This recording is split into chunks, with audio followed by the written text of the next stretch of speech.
रोई रोई बोले रानी तारा तनी निहारा बालमा।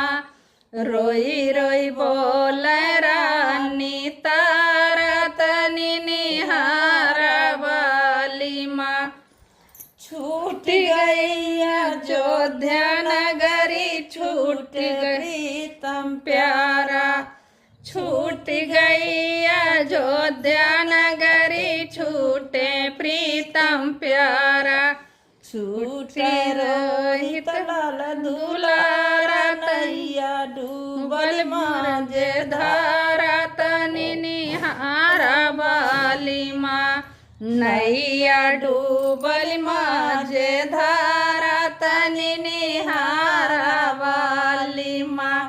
रोई गए फुलवरिया से डसल नाग फेटारा। रोहित गए फुलवरिया से डसल नाग फेटारा।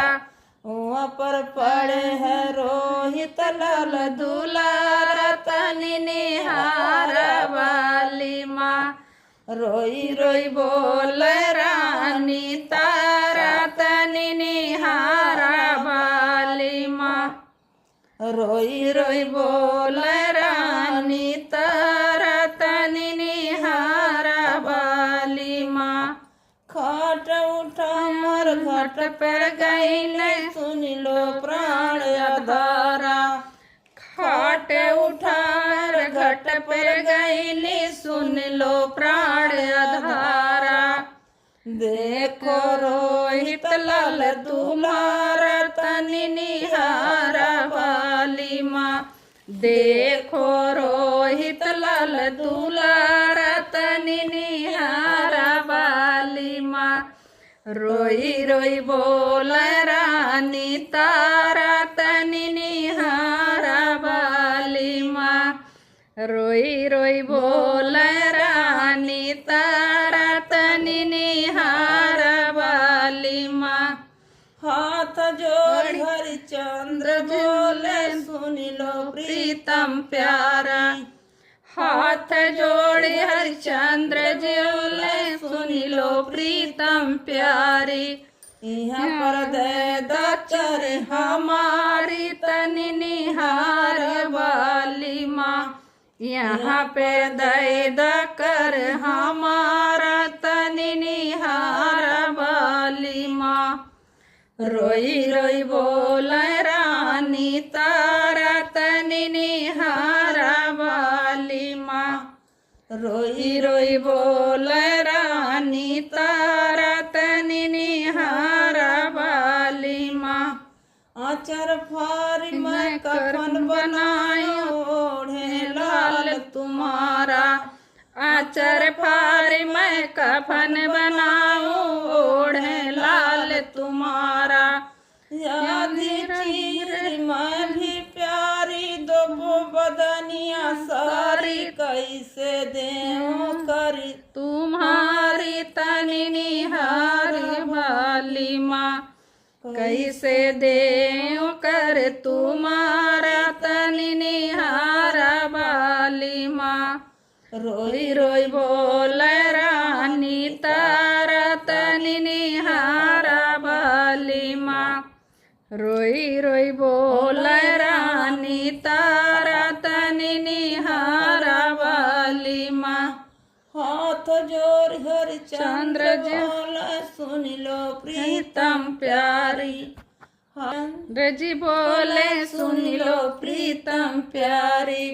तू भी गईलू माली घर, वहाँ भी दोनों करवाइया पर दे द करी हमारे तनी निहार बालीमा। यहाँ पे दे द करी हमारे तनी निहार बालीमा। रोई रोई बोले रानी तारा तनी निहारा बालीमा।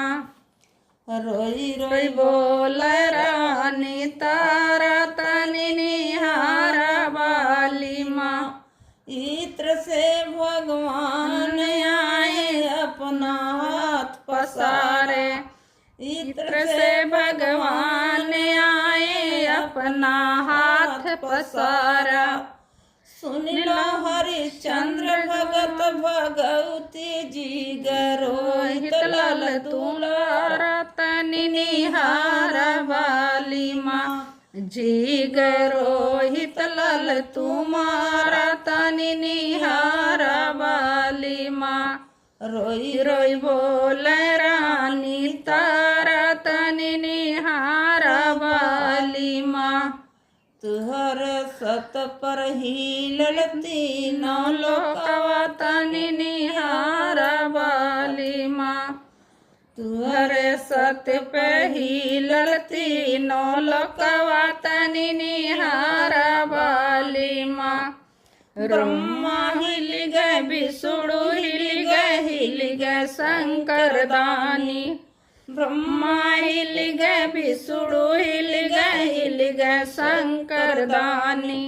तीनों लोकवा डगमग कैल तनि निहारा वाली माँ।